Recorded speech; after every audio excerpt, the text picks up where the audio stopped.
In a tense atmosphere filled with unspoken rivalry, the room felt charged as adversaries faced one another, forced to sit together for the sake of appearance. Ursula von der Leyen sat across, her features drawn tight, embodying a calculated coldness.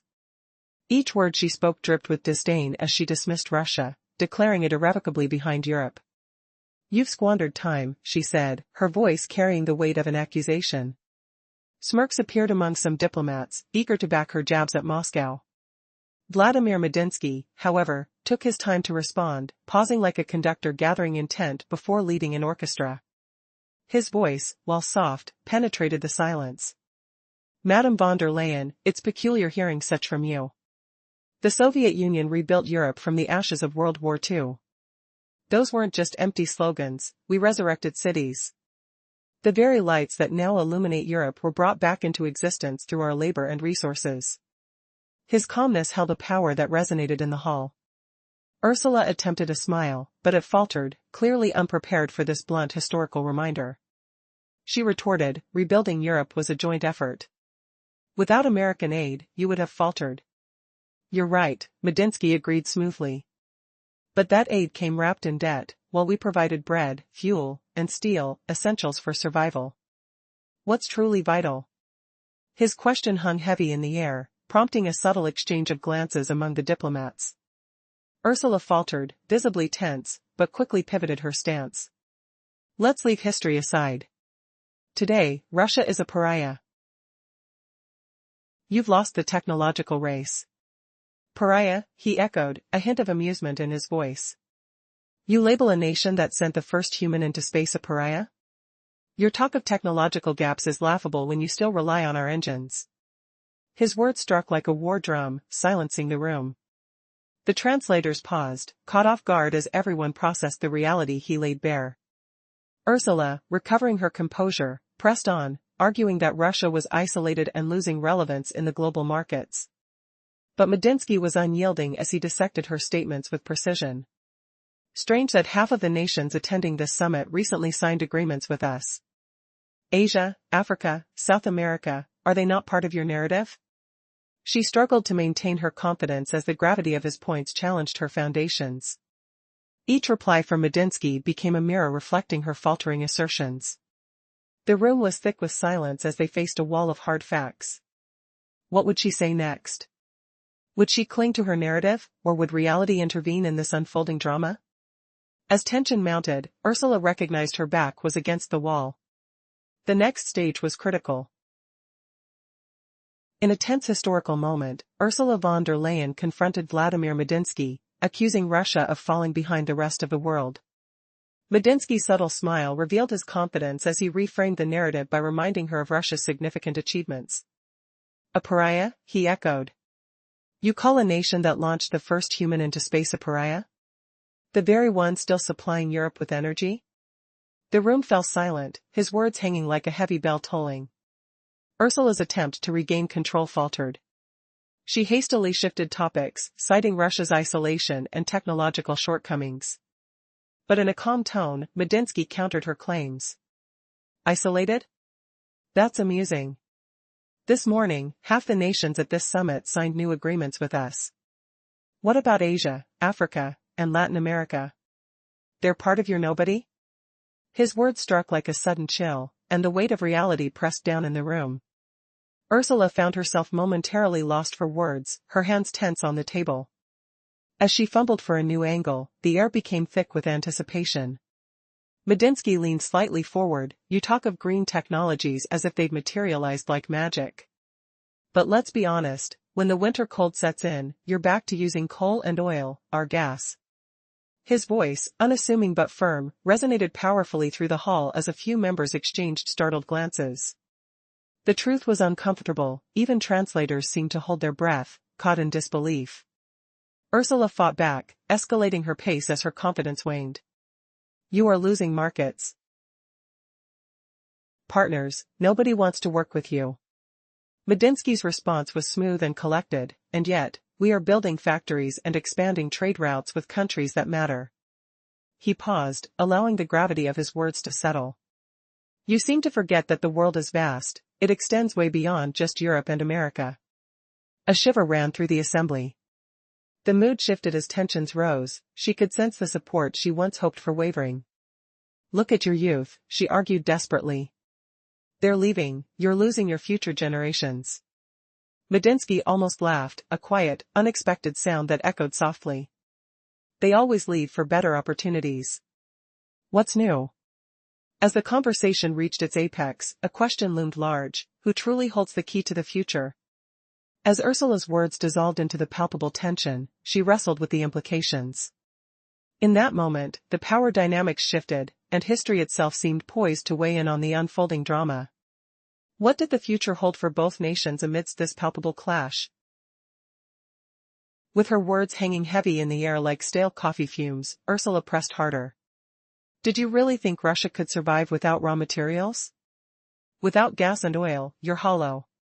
Europe embraces green innovations for tomorrow, while you cling to a past that's devoured your future. Her laugh was forced, thin as cracked porcelain, with a predatory edge that cut through the room's murmuring whispers. But Vladimir Medinsky didn't rush his reply.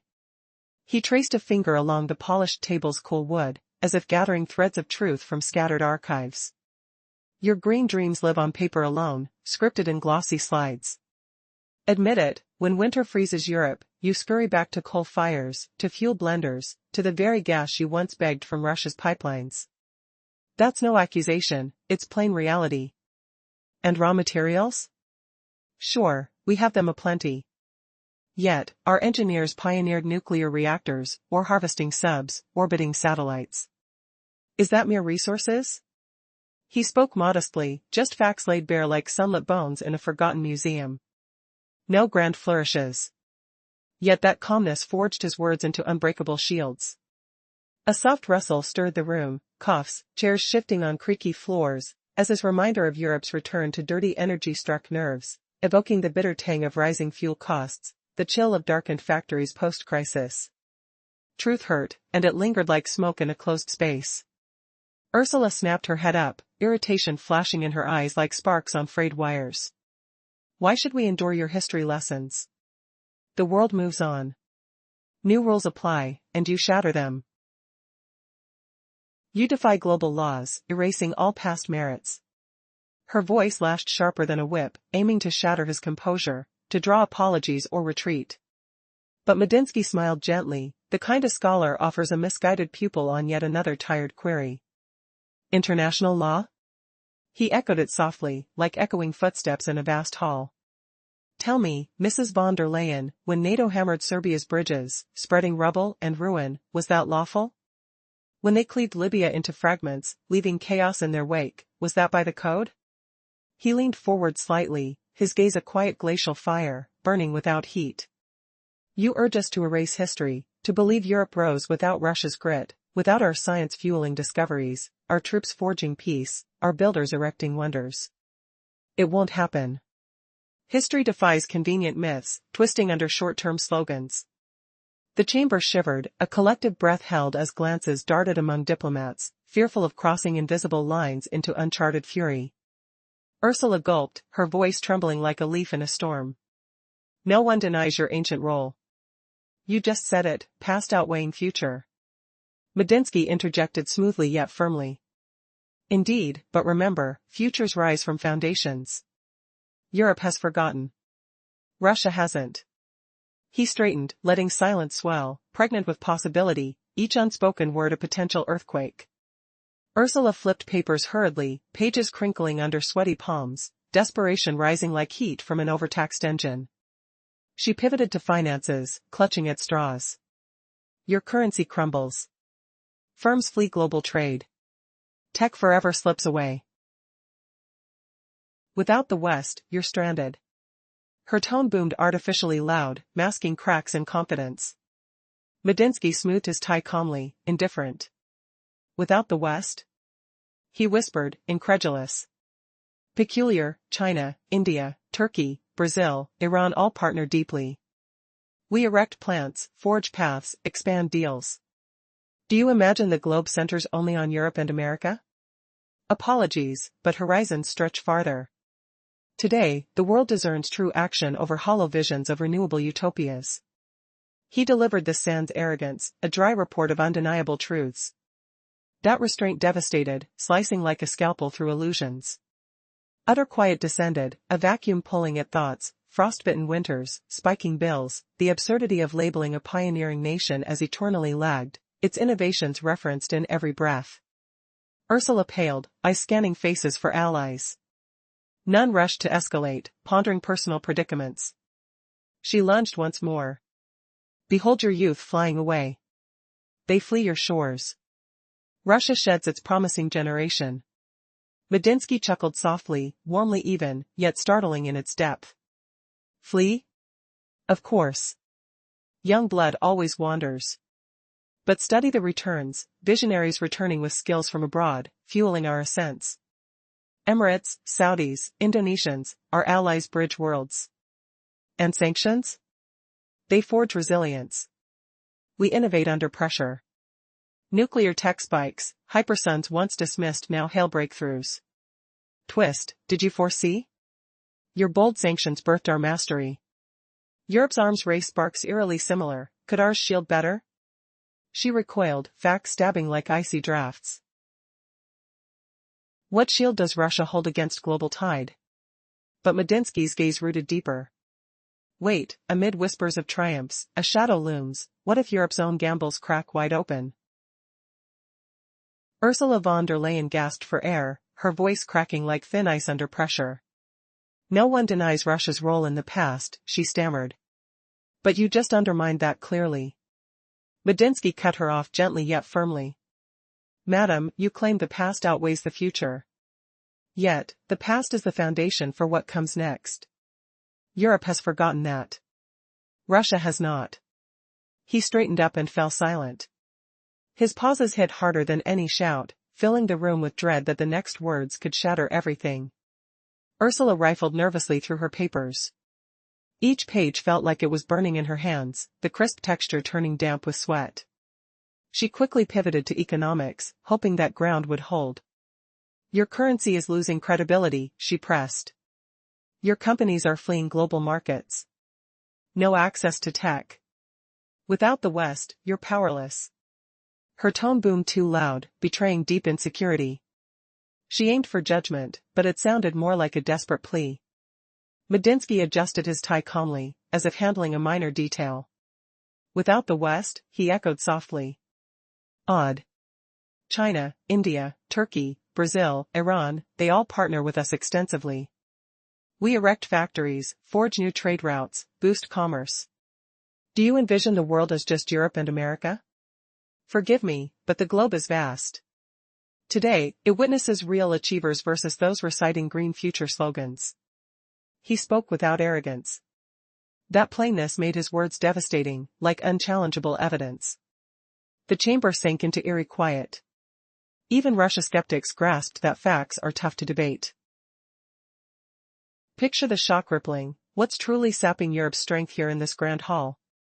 Ursula grew visibly paler, her gaze darting across faces for backup.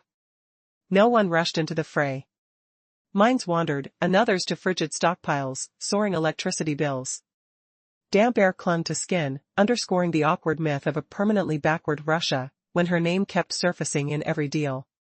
She lunged with her final assault. But glance at your youth fleeing away? They refuse to stay. Russia's bleeding its next generation. Medinsky chuckled lightly, almost kindly, the sound echoing like a riddle. Fleeing? Of course, young spirits chase journeys everywhere. In the 10th century, our scholars studied in Paris and Berlin, yet returned home to erect St. Petersburg's foundations. The words hung, a twisting revelation that Russia's roots run deeper than pellets, sparking silent gasps. Could a millennium-old wisdom expose Europe's hollow boasts? The tension coiled tighter, whispers fading into foreboding silence as delegates pondered if Russia's future might outlast their scripted dramas. What hidden strength lurked beneath Ursula's crumbling facade? Hearts raced, awaiting the unraveling punch that could redefine global power in this charged arena. The air thickened with anticipation, every breath a reminder of stakes too high to ignore. Would Medinsky's steady gaze pierce through the haze of forgotten alliances? The cliff neared, a revelation poised to humiliate or heal, leaving the world breathless.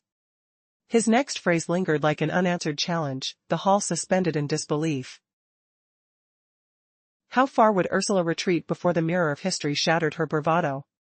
The flicker in her eyes betrayed the storm brewing.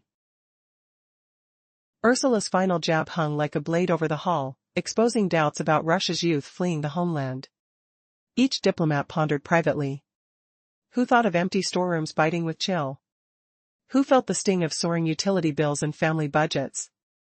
Who sensed the awkward shame in the notion of a nation eternally outpaced, yet relentlessly invoked in every global deal? Desperate for victory, she targeted the exodus of young Russians. But can a country's soul truly bleed out through wandering feet? What eerie force keeps its prodigals circling back, defying exile? They flee, hating to stay put. Russia hemorrhages its next generation. This provoked a quiet laugh from Medinsky. Soft and unnerving, like a riddle unfolding in twilight. Flee? Naturally, youth roams like restless tides. Back in the 15th century, our scholars absorbed wisdom in Paris and Berlin, then surged home to sculpt Petersburg and Moscow. During the 20th, our artisans gleaned German mastery, only to blast satellites skyward. You genuinely believe this tale won't echo? He tilted nearer, voice dropping to a whisper that brushed like autumn wind against skin. Russia perpetually summons her own, born of a grand vision no credit sheet can eclipse. No mere profit or comfort. A dream towering over selfish ease. Words lingered, heavy with invisible weight. Silence engulfed them all, thick as fog before dawn. Each mind ignited, hadn't this land first breached space, while rivals merely tallied coal and iron gains? Ursula's gaze sank, fingers trembling faintly on cool wood. Reality struck, she'd lost this fray. No triumphs here, only frantic leaps between crumbling points. Yet she persisted, an actress tripped midline, scrambling for lines. The room sensed her collapse. What proud salvo had morphed into pitiful retreats? Medinsky observed serenely, commentator on an ancient reel with fate predetermined. Across the hushed void, as murmurs swelled anew like distant thunder, Ursula reclaimed her turn. A final surge of energy, aimed not at ledgers but Russia's shadowed essence. You harp on bygone eras? Her tone sharpened, icy as frostbite. Shift gaze to now. Speech stifles under your regime. Dissidents crushed relentlessly. Europe embodies liberty's flame. You trail eternally in values. The twist landed sharp, her humiliation complete, Medinsky's calm unflinching. Yet in this clash, who truly limps backward, clutching outdated crowns? Her words swirled like smoke, revealing blind spots. What fresh weapon hides beneath her barb? In a recent riveting encounter at the United Nations General Assembly, a fierce clash of ideologies unfolded. Ursula von der Leyen stood defiant, accusing Russia of permanently falling behind Europe. But as Vladimir Medinsky calmly responded, the atmosphere shifted dramatically. His composed and piercing retort left the audience in shock. The tension was palpable as conflicting narratives collided, setting the stage for a clash of historical truths and modern realities. Imagine a dimly lit hall, the air thick with the aroma of brewing coffee and the rustle of papers. Attendees exchanged wary glances, anticipation crackling like static electricity. Medinsky entered, his demeanor serene, a stark contrast to the mounting tension. Clad in a gray suit, he radiated a quiet authority, reminiscent of a scholar weighed down by centuries of history rather than a conventional politician. As von der Leyen unleashed her barrage of critiques, declaring Russia irrelevant in the modern world, Medinsky remained unfazed. Instead of drowning in her condemnation, he paused, allowing the weight of his following words to reverberate through the room. You claim that we lagged behind Europe, yet it was the Soviet Union that rebuilt your continent from the ashes of war. The collective intake of breath was audible. Diplomats leaned forward, the energy in the room shifting from skepticism to an entranced inquiry. With every word, the stakes escalated. The room echoed with the ghosts of history. Medinsky detailed contributions that transcended mere political gamesmanship. Was it possible that the narrative of progress and morality could be so one-sided? He painted a vivid portrait of resilience and cooperation, holding up the lens of time to challenge the present perceptions of power and influence. However, von der Leyen, undeterred by his historical recollections, swiftly changed tactics. The present is what matters, she countered. Russia's economy relies on resources, while Europe forges ahead into the future. But this strategy, too, faltered against Medinsky's calm assertions of technological prowess and innovation deeply woven into Russia's fabric. Every retort became a duel, each response an intricate dance. The audience felt the tension turning into a near-silent stalemate. The dialogue unfolded like a court of law, with Medinsky as the historian laying bare the truths that history had buried. What will emerge as the victor in this saga of narratives, the weight of the past or the urgency of the present? As Ursula gathered her thoughts, her confidence began to wane. In a moment of vulnerability, she spoke, "Russia may hold the past dearly, but the future belongs to those who lead."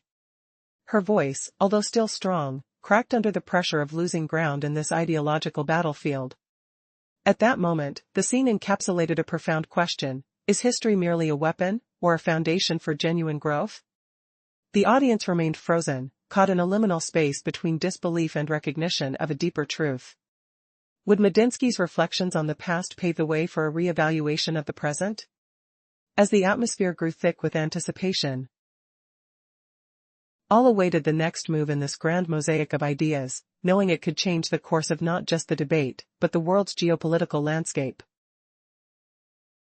In a recent dramatic encounter, the United Nations General Assembly witnessed a significant clash between two powerful figures. Ursula von der Leyen boldly asserted that Russia had permanently fallen behind Europe. But what unfolded next was nothing short of astonishing. Vladimir Medinsky's response captivated the audience, flipping the narrative and leaving Ursula momentarily speechless. Stay with me as we unpack this historic moment filled with unexpected twists and revelations. Ursula von der Leyen spoke fervently, her voice rising with an almost theatrical intensity. Russia may possess strength, she declared, but it lacks moral authority. You may intimidate your neighbors, but true leadership is about guiding others, not being a warning sign. Cheers erupted from various corners of the room, and faint gestures of approval filled the air as if she had sealed her argument with a grand flourish. However, in the midst of her apparent triumph, Medinsky's voice cut through the applause, calm yet commanding. "Ah, moral leadership," he mused, as if measuring the term against a hidden scale. "Madame von der Leyen, I am a historian. Words carry weight, they are not mere slogans, but dates, events, and documents." A meticulous hand gesture traced an invisible timeline in the air. "Let's examine your version of morality. The Crusades brought bloodshed and destruction, colonialism left countless cultures in ruins." A hushed silence fell over the assembly. "The First World War brought devastation, and the Second birthed fascism. Where's your moral leadership in all this?" His steady gaze penetrated the silence, causing a palpable shift in the room. Journalists' cameras hovered, capturing the moment, as Medinsky pressed further. "While you claim Europe delivered humanitarian values, it was the Soviet Union that halted fascism, liberated concentration camps, and built schools where colonies once stood. Our teachers went to Africa, and our doctors to Asia." Each of his points resonated like a thunderclap, leaving Ursula visibly shaken. The room was electric with tension, each breath held in suspense, as the balance of the debate teetered precariously. How could Europe's legacy stand against this historical account? Would Medinsky's counterstrike dismantle the narrative set forth by Ursula, or would it be merely a fleeting moment in a much larger geopolitical chess game? The tension in the air was thick as both leaders navigated a battlefield of historical truths and moral dilemmas, with the world watching closely. What would unfold next in this riveting exchange of intellect and power? In a dramatic encounter that unfolded just moments ago at the United Nations General Assembly, a shocking confrontation emerged. Ursula von der Leyen boldly declared that Russia would forever remain in the shadows while Vladimir Medinsky's unexpected response left the audience in stunned silence. His words turned the tide of the discussion, leaving Ursula disarmed and wavering. Stay with us to learn what transpired next, and prepare to be astonished. As Medinsky entered the room, attention shifted. He moved with an air of calm confidence, dressed in a simple gray suit that belied his impact. Though he resembled a scholar more than a politician, this disguise only masked his potential. His sharp, angular face exuded authority, yet his eyes conveyed a different message, an intense calm that scrutinized the chaos around him. The summit hall resembled a grand theater, poised for drama as the faint coffee scent wafted through the air, mingling with the sterile smell of papers. Seated directly across from him, Ursula maintained an unyielding composure, her face a mask of determination.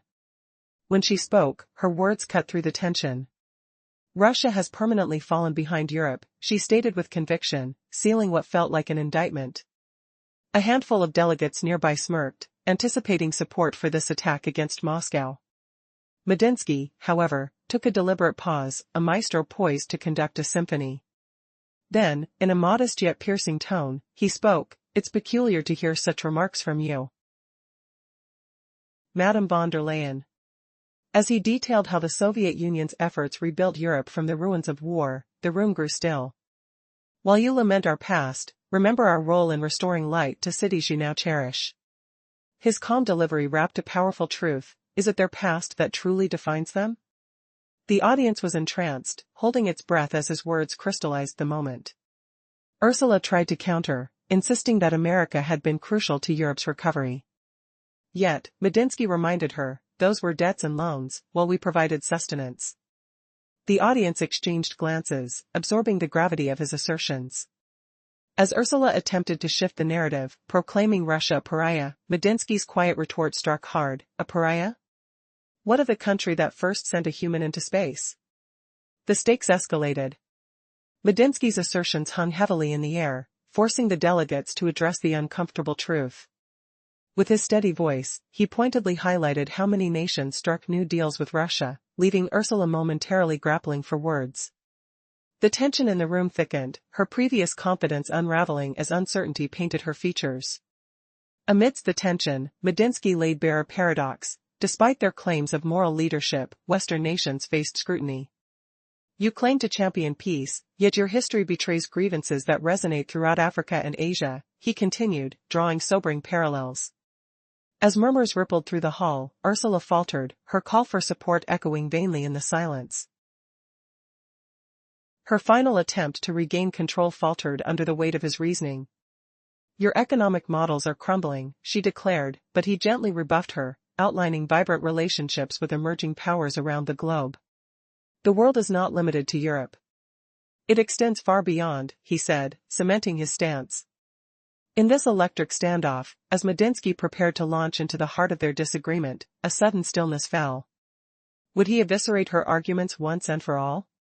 The air crackled with anticipation. Would their conflict ripple into a broader awakening of new alliances? In this moment of anticipation, the hall brims with palpable tension. It's anyone's guess who will emerge victorious. Ursula von der Leyen accused Russia of allying with tyrants, brushing off her own continent's history with brutal regimes like Franco and Pinochet. Medinsky's subtle smirk hinted at deeper truths, exposing Europe's hypocrisy in a hall thick with political tension. Ever wondered how a single man's calm voice could shatter a room's illusion of power, leaving a global leader fumbling like a rookie in the spotlight? Picture the UN Assembly Hall, its air heavy with perfume and faint coffee whiffs, papers rustling like secrets under the table. Medinsky leaned forward, his fingers lightly tapping the wood, a rhythmic echo amplifying the silence. And how many regimes in Africa and Latin America did you support for your interests? He asked, his tone steady, almost paternal. You called all that realpolitik. Why can't we name our alliances the same way? He gazed at her wearily, yet unflinching. Ursula's lips tightened into a razor-thin line. Her eyes dropped to the polished oak table, fingers clutching a pen so hard her knuckles whitened. The soft scrape of her nails on the paper filled the lull, betraying her inner storm. Medinsky sank back in his chair, the debate clinically over for him. His face remained placid, almost indifferent. But beneath that mask lay undeniable triumph, a quiet storm brewing in his depths. A low murmur rippled through the room, like distant thunder rolling in, as delegates exchanged glances, not with mockery now, but wary intrigue. The shift was palpable, the scales had tilted. Ursula, once the unassailable judicator, now orbited Medinsky's gravitational pull. He hadn't shouted or pounded fists, his words etched into minds like acid on stone. Even skeptics felt the futility of arguing against such unflappable facts. After the heated volley, a sticky silence descended, laden with unspoken doubts. It wasn't the initial buzz of anticipation, but a burdensome hush. Each delegate sensed the fragility of Europe's dictates, now teetering on the edge of doubt. Ursula maintained her composure, but her trembling fingers, brushing edgily against documents, sneaking touches of cool relief, screamed vulnerability. She drew a deep breath, shifting to what she deemed her unshakable ground. "Mr. Medinsky," she began, her voice icy and honed like a blade. "All you say are just pretty words, but facts speak otherwise. Your country is isolated. You have no friends. Your neighbors have turned away. You're alone. That's the true cost of your ambitions." Her declaration struck harshly, resonant as a gavel's fall. Several European delegates nodded approvingly, the room's collective exhale a subtle whiff of agreement. Would Ursula's final thrust expose Russia's fragility, or uncover Europe's own crumbling facade, stripping away illusions in this electrifying showdown? The air crackled with anticipation, sense of cologne sharpening like impending revelation. In a startling moment just 5 minutes ago, the UN General Assembly witnessed an extraordinary confrontation between Ursula von der Leyen and Vladimir Medinsky. Ursula boldly claimed that Russia would forever fall behind, but Medinsky's response left the audience in stunned silence. His words flipped the debate and rendered Ursula momentarily defenseless. Stick around to discover how this gripping encounter unfolds, and you'll be taken aback. As tension filled the air, Medinsky entered the hall with an air of quiet confidence.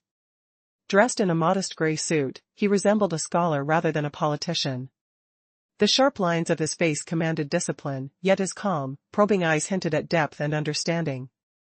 Although the summit's ambience felt like the calm before a storm, everyone present sensed the true nature of the gathering, a battleground of ideologies disguised as discussions. Ursula took her position with a composed demeanor, though her icy blue suit seemed to amplify her rigid stance. As she addressed the assembly, her voice dripped with authority. "Russia has fallen behind Europe for good," she declared.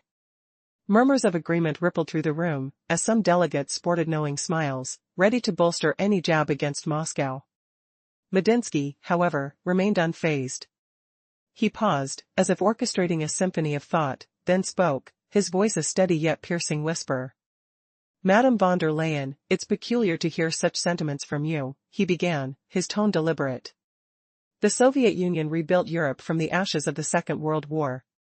Not abstract ideals, but real factories and resources." A hush fell over the crowd as Medinsky's words resonated. "We provided the energy and materials needed to illuminate the cities which you now call Europe's heart."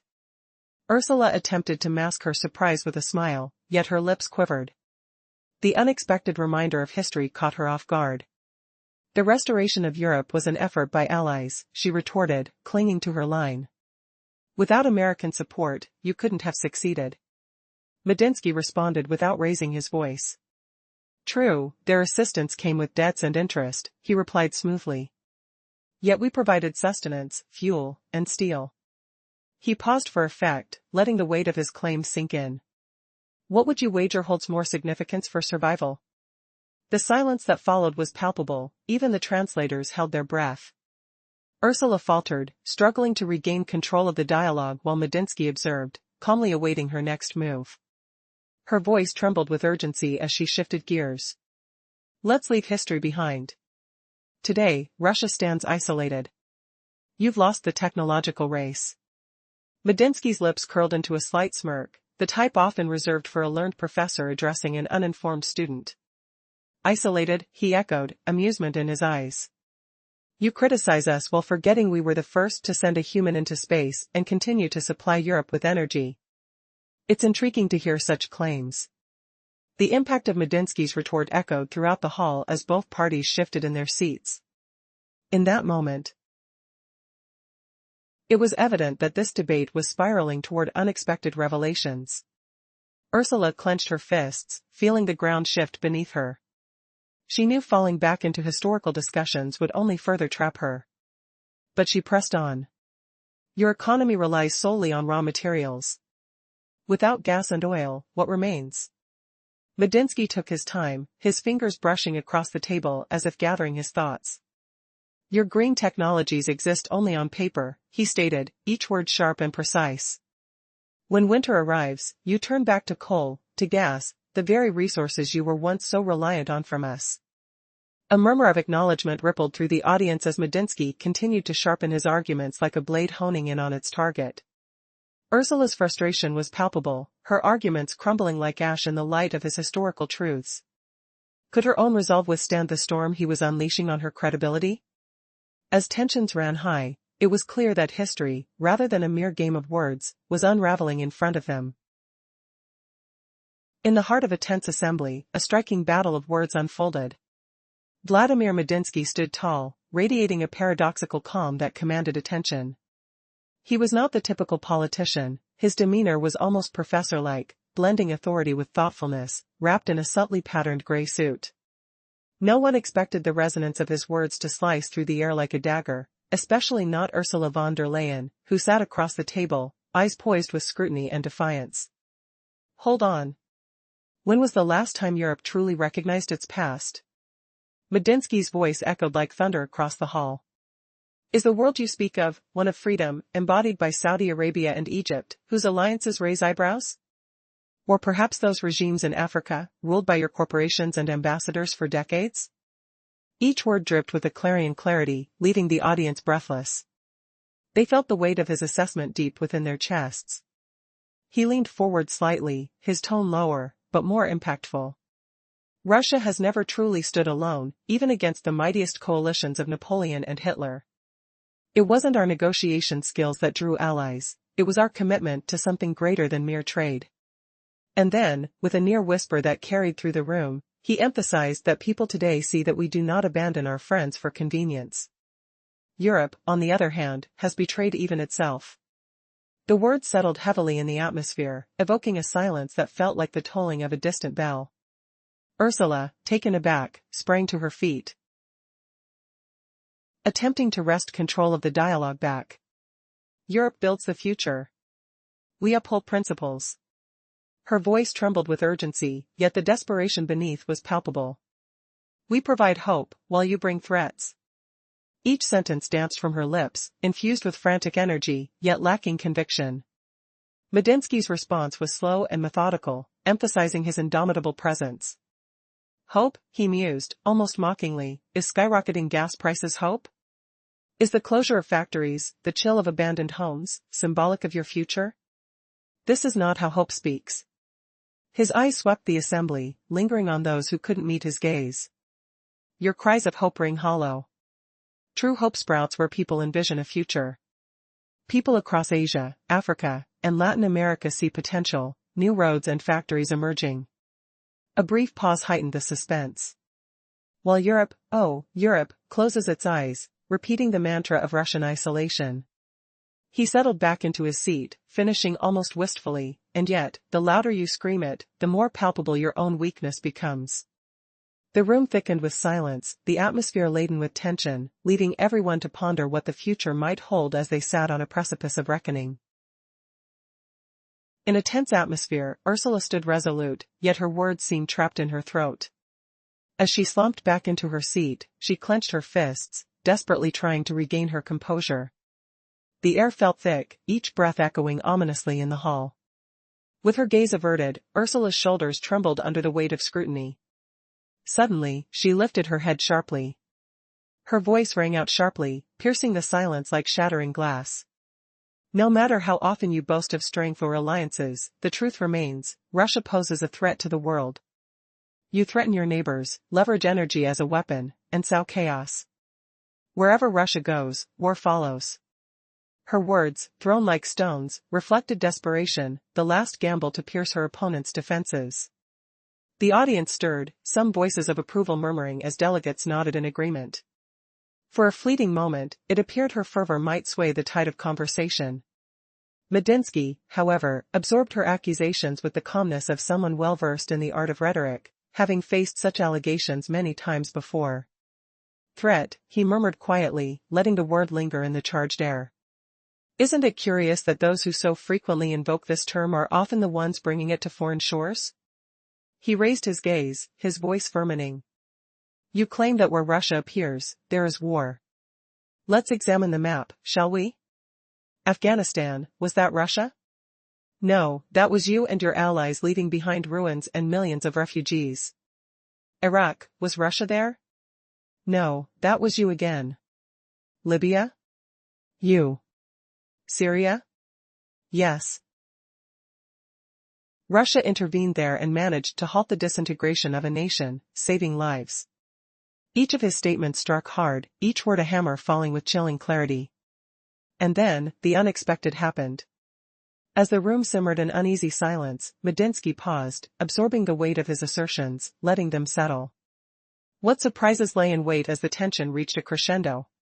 Would Ursula find her voice again, or had she crossed a line from which there was no return?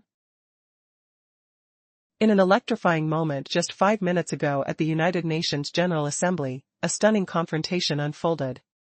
Ursula von der Leyen boldly challenged Vladimir Medinsky, declaring Russia eternally behind Europe.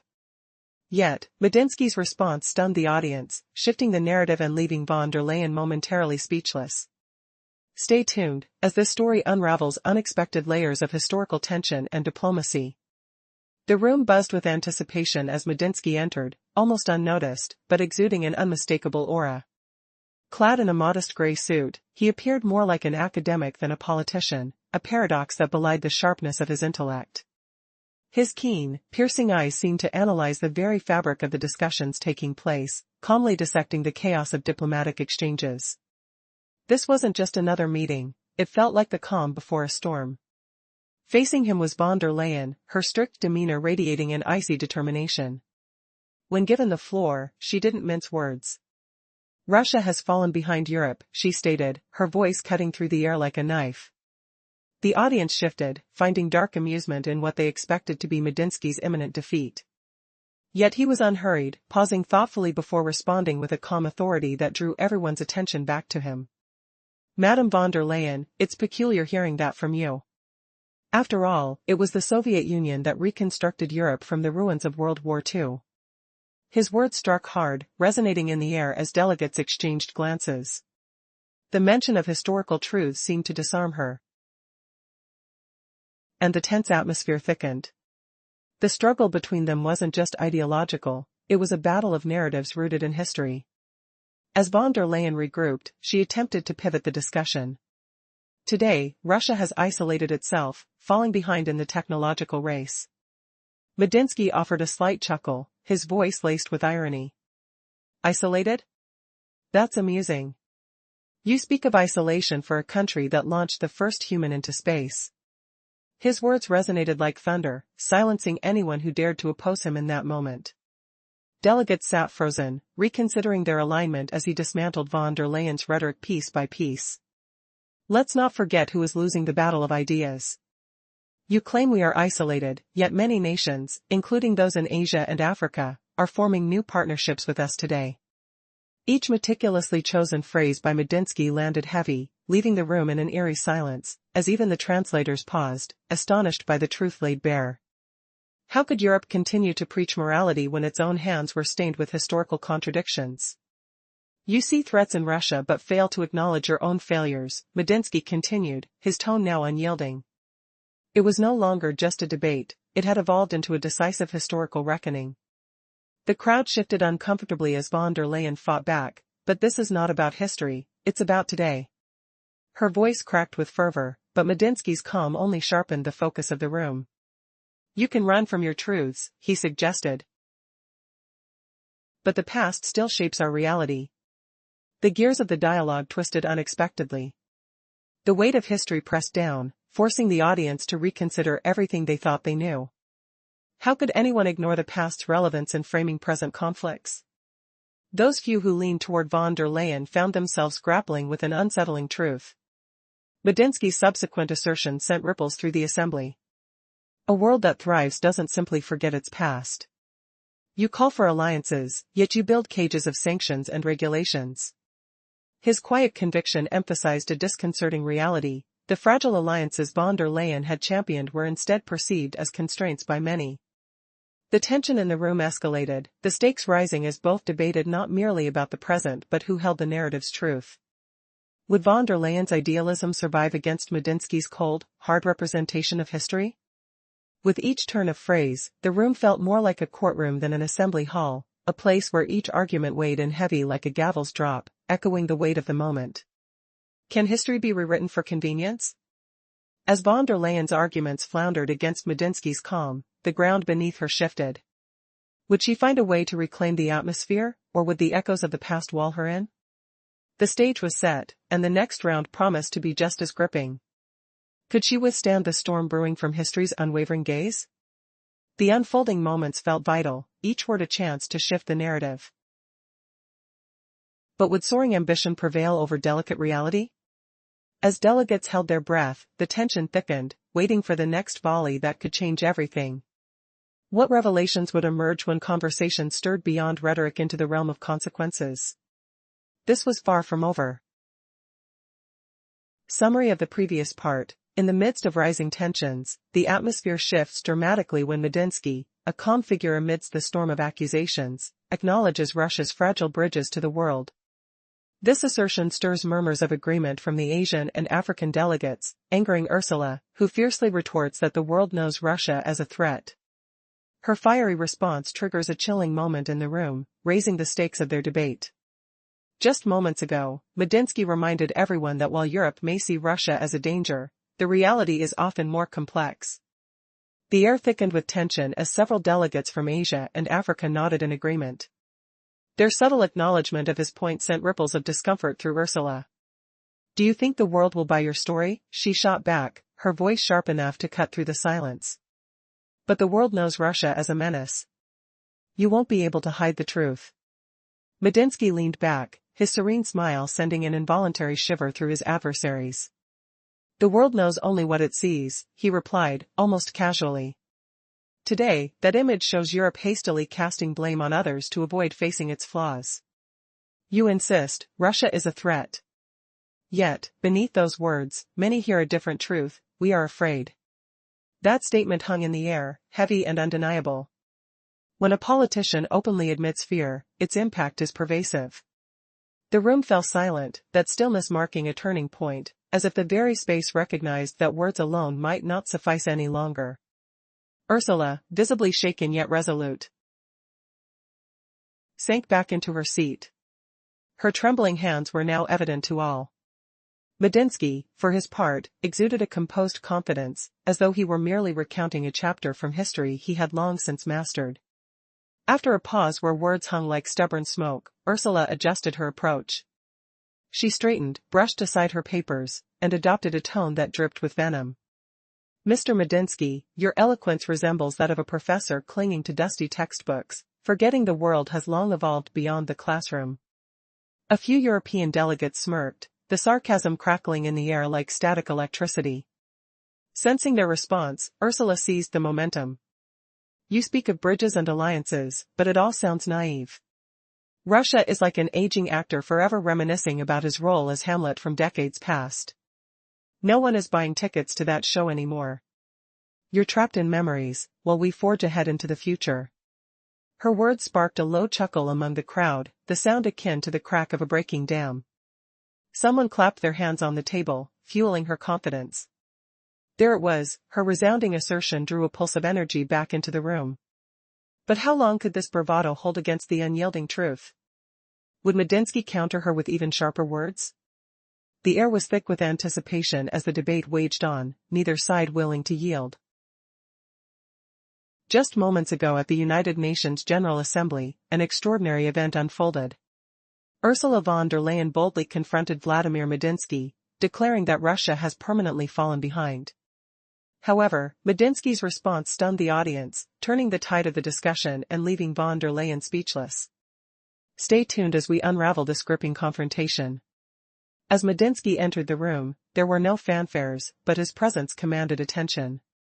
Clad in a gray suit with an understated pattern, he bore the air of an academic rather than a politician. The sharpness of his features conveyed discipline, yet his penetrating gaze suggested a depth of understanding. His eyes scanned the tumultuous landscape of diplomacy with an unsettling calm, revealing a mind that had meticulously catalogued history. The atmosphere in the room, charged with tension, mirrored a theater waiting for the opening act. Long negotiation tables, adorned with miniature flags, stood like silent sentinels, while the faint scent of coffee and paper lingered, reminiscent of old university lecture halls. The stakes were high, as this gathering brought together not colleagues but adversaries, each forced into proximity for the sake of formality. Across the table sat Ursula von der Leyen, her features taut and her blue suit radiating calculated coldness. When it was her turn to speak, she did not hold back. Russia has forever lagged behind Europe, she asserted, her voice ringing with the weight of inevitability. Laughter rippled through the hall from those who awaited any opportunity to take a jab at Moscow. But Medinsky remained poised, taking a moment to collect his thoughts like a conductor preparing for a symphonic crescendo. His softly spoken response pierced the tension. "Madame von der Leyen," he began, "isn't it ironic to hear this from you?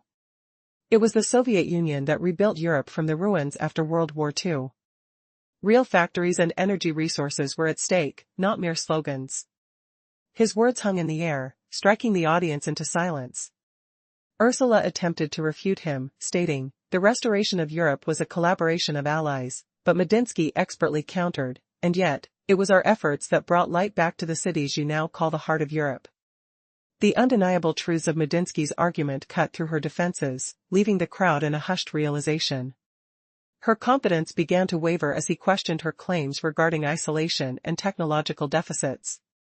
"You call Russia an outcast, yet we were the first to send a man to space and still provide energy to Europe," he replied coolly, and the tension surged like a live wire through the room. Ursula, faltering, attempted to regain control.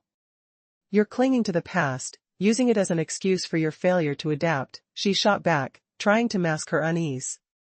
But Medinsky calmly responded, "History is not merely a backdrop. It's the foundation on which futures are built. Without it, any structure crumbles at the first gust of wind." As anger flickered across von der Leyen's face, Medinsky continued, unflinching. "Your laughter is a mask, a shield against the fear that your arguments can't withstand scrutiny." His assertion sent a collective shiver through the audience, making them acutely aware of the gravity of the moment. With every exchange, it became clear, the narrative was shifting. This was no longer just about geopolitical positioning, it was a spirited clash of histories, ideologies, and futures. Would Ursula find the strength to turn the tide, or was she staring into the abyss of her own arguments unraveling? The moment hung palpably in the air, with anticipation radiating from everyone present. Every eye watched for the next move, each heartbeat matching the rhythm of a debate that could change the course of history. Imagine the shock when empires on the brink of decline turn laughter into armor against those who endure. Remember how ancient Rome mocked barbarians, only to crumble? France ridiculed Russia in 1812 and fled Moscow's fires. Nazi Germany sneered at a backward nation in felt boots, then surrendered in Berlin's ruins. Each word hit like a boulder dropping into a lake, ripples widening endlessly. "Sarcasm is the tool of cowards," Medinsky declared. "Russia masters rising again and again, not mocking." The chamber fell silent, the air thick with unspoken truths, like stale coffee and crisp paper distorting the air. Ursula strained to hold her gaze steady, but doubt flickered in her eyes, cold as winter rain on skin. Her face turned grave, defiant. "With such might, why do your people flee? Why do your youth chase Europe's embrace? Isn't that mockery of your own foundation?" Medinsky smiled lightly, like recalling an old joke retold by tired fools. "People always wander, but history shows they return. Europe offers ease, yet stifles purpose. Purpose calls from home." He spoke with everyday calm, stripping her jabs of venom. "So laugh if you must. But remember, laughter dismantles no tomorrows. We craft ours." Murmurs stirred the room, nods shifting from smirk to thought. Ursula sensed her barbs twisting back, her smile fading, voice sharpening. "Your future's a fable. No one chooses your world. No one emulates you. You're isolated. Your speech is just props in an outdated play." She hurled the defiance, but the audience no longer rallied. Medinsky straightened, voice low yet unyielding. "Myth means relying on foreign loans and energy forever. Myth believes laughter equals bravery. Myth labels loss as triumph." He paused, surveying the hall, eyes scanning like historical files unearthing buried facts. Russia isn't myth. Russia embodies truth you spurn. In that stillness, noses twitched to the faint scent of sweat mingling with ink, chairs creaking softly under shifting weight. Is laughter truly a weapon, or just echoes of fading power concealing terror? Ursula's smugness crumbled, arguments crumbling like parchment in flames. Medinsky folded his hands on the tabletop, cool as polished marble. The tension in the United Nations General Assembly Hall hung thick, like the scent of stale coffee mingling with the crisp rustle of papers under fluorescent lights. Ursula von der Leyen had just hurled allegations of Russia's eternal backwardness, only to be countered by Vladimir Medinsky's calm dissection of history, alliances, and Europe's hidden dependencies. As she shifted tactics, retreating to grandiose claims of Europe's moral superiority, the air grew heavy with unspoken truths.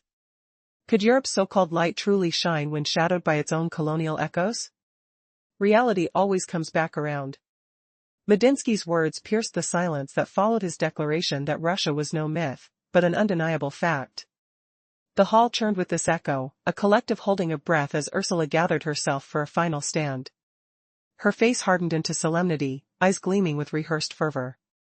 She rose slightly, voice modulating into a cadence familiar from European Parliament speeches, not sharp barbs now, but elevated rhetoric that hinted at destiny.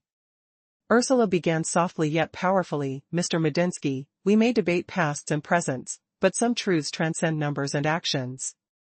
The room leaned in, her words draping over them like a soft, insistent cloak. Europe has always gifted the world ideals, Renaissance awakening, humanism, the philosophy of liberty. She gestured fluidly, as if conducting an invisible orchestra of dreams. We embody change, admitting flaws, forging ahead. Russia boasts strength and partnerships, but Europe is humanity's moral anchor. We shield the vulnerable, preserve culture, and craft the rules shaping global life. This is our calling, beyond mere politics. Her tone swelled with passion, and the hall stirred. Heads nodded, a few hands clapped lightly, these were safe, polished concepts, rolling off the tongue like well-worn lullabies. Emboldened, Ursula pressed on, her fingers tapping the table's cool surface for emphasis. Russia might threaten, bully, or argue, but it will never match Europe's essence, as a beacon illuminating all humanity. She punctuated this with force, like sealing a pact. The words reverberated, a final chord fading into expectation. All eyes fixed on Medinsky, whose stillness masked probing scrutiny, his gaze slicing through her performance like a cool draft. When he spoke, after a pause so pregnant it compressed time itself, his voice cut precise, light, mission, destiny. It sounds enchanting. But permit me to inquire, for whom exactly has Europe been this beacon? His gaze swept the room, fingers lightly interlacing on the table's polished wood, each pause amplifying the query's weight. The atmosphere thickened, heartbeats seemed audible amid the faint hum of ventilators and soft shuffles of chairs. Ursula's lips parted, but the trap was set, a sudden, biting revelation lurking in history's dusty vaults, poised to dismantle her lofty pillars. Would exposing Europe's dark chapters shatter her moral shield, or ignite a firestorm no one anticipated? As whispers rippled like a gentle breeze carrying secrets, the hall braced for a twist that could redefine the global debate. He paused, as if listening to the very rhythm of her words. His face remained calm, but his eyes pierced sharply. He held a long silence, so deep that the quiet in the room felt suffocating. Finally, he spoke. Light, mission, destiny. It sounds beautiful. But allow me to ask, for whom exactly was Europe this light? She claimed it was for everyone. He lifted his gaze, and his voice grew firmer. For the people of Africa, whom you traded like goods? For India, held in poverty for centuries? For China, ravaged by opium wars? For the Balkans, bombed under your missions? Or for millions of Jews, illuminated by Europe so brightly that our soldiers had to liberate concentration camps? Those words hit like thunder. Someone coughed in the hall, eyes dropped. The atmosphere shifted instantly. You call yourselves the source of light, he continued. But for many, that light was a fire that burned their nations to ash. You speak of a mission, yet for millions, it meant slavery, famine, devastation. He paused, speaking slower. every word clear. This is not light, madam. It's a spotlight, blinding so none see Europe's true face. This line rippled through the room like a cold wave. Even her staunchest allies fell silent. She tried to counter, her voice strained. Yes.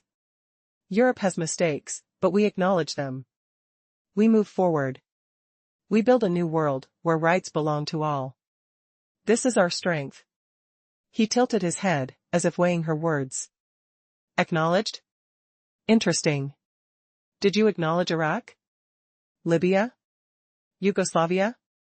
Any error in the last 30 years? No. You just shift focus.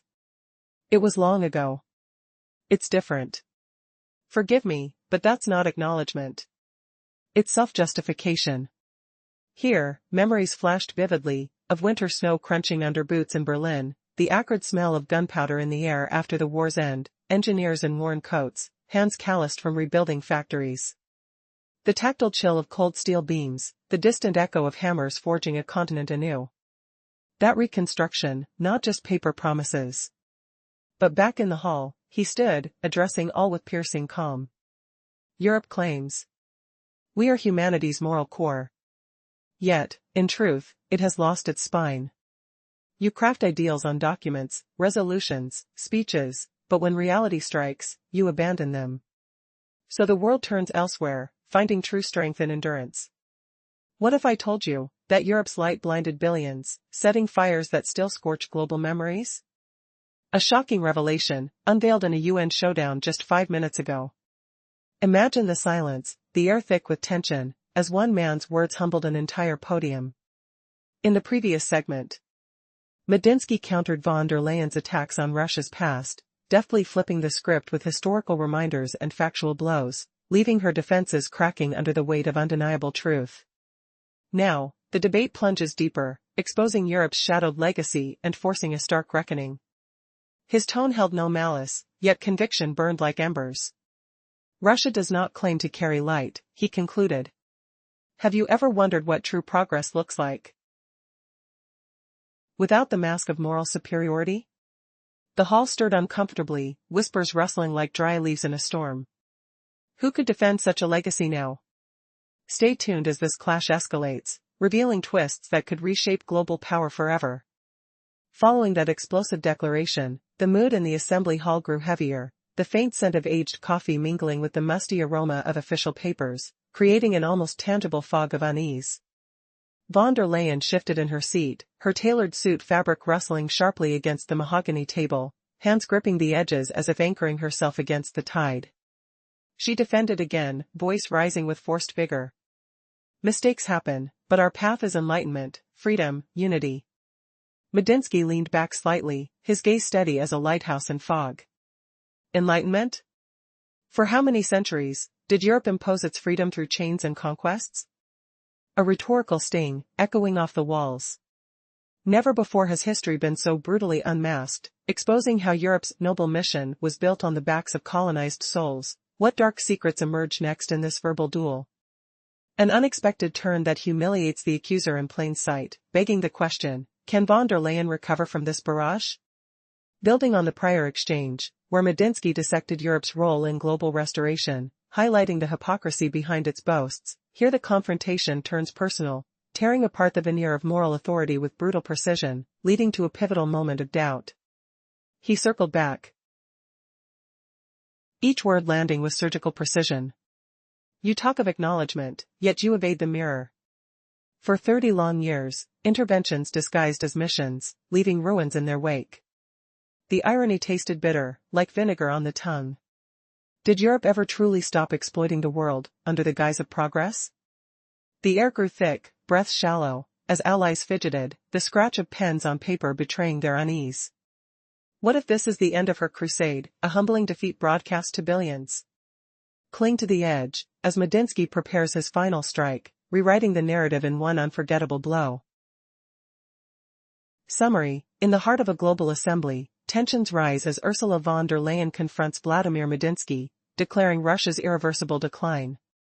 Medinsky's calm rebuttal shakes the room, intertwining history with the present struggle for power. As the debate intensifies, both sides grapple with stark realities and surprising truths.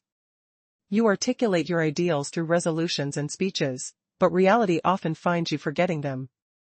This is why the world looks elsewhere too. Medinsky's voice carried not malice, but a steadfast conviction impossible to counter. Russia does not claim to bring light. His words hung heavily in the air. We simply proceed on our path. We stumble, fall, then rise. That is our strength. His statement echoed like a sentence, plunging the room into oppressive silence. Those who once applauded Ursula hung their heads, subdued. She attempted to mount a defense, but her voice faltered. Are you suggesting you alone have a mission? Medinsky met her gaze directly, unyielding. A mission is not merely announced, it is proven through action. The room sensed the impact, her rhetorical bravado cracked, reminiscent of thin ice beneath heavy truths. Yet Ursula remained undeterred. A steely glint appeared in her eyes, and her tone sharpened, cutting through the stillness. Mr. Medinsky, you reflect on the past yet neglect the present. Today, we in Europe hold leverage you cannot dismiss. Your banks are severed from global markets. Your companies depart and your people suffer. Her words sliced sharply, as if issuing a chilling verdict. Delegates shifted in their seats. The gravity of economic sanctions looming larger than vague discussions of ideals. Sensing the shift, Ursula pressed on. We will escalate pressure. We will close doors, strip you of resources and access. Sooner or later, you will realize resistance is futile. In isolation, survival is impossible. With each declaration, her gestures struck like a hammer fall, igniting murmurs of agreement among the audience. Here, in stark contrast to grand ideals, the economic battlefield felt achingly concrete. Medinsky absorbed her words with a serene face. As she completed her tirade, he leaned forward slightly, his voice quiet but resolute, ready for the counterattack. Twist: what if the very future Ursula presents as Europe's hope hinges on debts and dependency crafted by a past they seek to distance themselves from? The room bristled with anticipation. Was the foundation of Europe built on debts and borrowed time? Would they remember the true complexity of their interwoven histories when future uncertainties loom? As whispers rippled through the hall, the stakes rose, and an unexpected truth flickered in the air. Threats always strike last, don't they? When facts fade, only intimidation lingers. Can you imagine the sudden hush wrapping the room like a chilling fog? Ursula's voice cut sharp, her fists gripping the table until knuckles whitened. We will shut your banks, sever your trade routes, she hissed. But Medinsky's gaze remained steady, slicing through her words like a blade. Have you ever wondered how the world's pulse still beats strong, ignoring Europe's desperate commands? China deepens ties with Russia. India scoops up our oil in vast tanker fleets. Turkey widens bridges of transit. Africa hungers for our grains, fields swaying golden under relentless sun. The globe spins onward, vibrant and alive. Yet Europe? It seals itself inside, walls echoing hollow. His tone never roared, it flowed calm, unyielding as granite cliffs against pounding waves. Do sanctions truly cripple Russia? He pressed on, voice echoing softly. No, they unravel you. Your factories grind to silence, gears rusting silent. Families shiver, bills soaring for heating twice over. Your own leaders confess it, Europe's engine sputters, stalls. So, who chokes whom in this tangled web? A murmur rippled through, vibrations humming like distant thunder. Asian and African leaders nodded, shadows of agreement flickering in their eyes. Smiles tugged at lips, whispers snaking subtle. Ursula's cheeks flushed, sweat beading cool on her skin. Her poise fractured, invisible cracks spreading like frost on glass. You label this Russia's exile, Medinsky said low, yet it mirrors Europe's own lockdown. Erection of barriers against life itself. While others pave highways of progress. The metaphor landed heavy, an anvil drop. Even allies squirmed, the wall analogy stung too close, truth barbed. Ursula lurched forward, nails digging into polished wood. Her shout erupted hoarse, almost feral, you blind fool. Your nation crumbles. People bleed under the weight. Children starve for a path ahead. Medinsky's eyes softened, pity edging like a winter shroud. You mistake agony for might. Yes, hardships grip us tight, Russia forged in eternal storms of resilience. But that fire tempers steel.